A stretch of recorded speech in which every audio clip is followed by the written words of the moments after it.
Welcome to our channel. Today we how to use Perplexity AI app, quick fix step by step clearly. To get started with the Perplexity AI app, first, download it from your device's app store. Once downloaded, open the app by tapping its icon. You will be greeted with a simple user interface. Begin by signing up or logging in if you already have an account. After signing in, take a moment to explore the main dashboard. To initiate your first query, locate the input field at the center of the screen.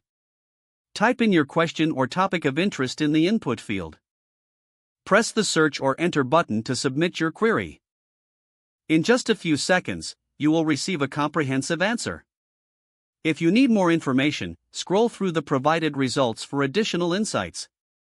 To refine your search, use the filter options available on the sidebar. For voice interaction, tap the microphone icon to speak your question. The app will process your voice input and provide a response. To bookmark important information, look for a star icon near the results. Tap the star icon to save it for easy access later. If you want to share your findings, click on the Share button. Select your preferred sharing platform from the options provided. To adjust settings, navigate to the Settings icon in the app. Here, you can customize notifications, appearance, and other preferences. When you're finished, simply close the app or return to the main dashboard.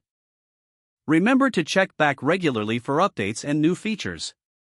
Enjoy exploring the capabilities of the Perplexity AI app.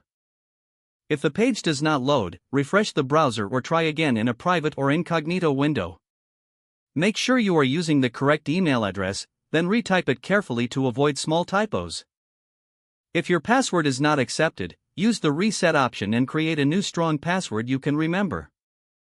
Check your spam folder for verification or security emails, then complete any requested confirmation steps.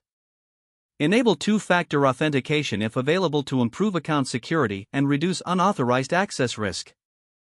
After signing in, review your profile details so your contact information and settings are accurate and current. Don't forget to like this video and subscribe to our channel for more step-by-step tech guides.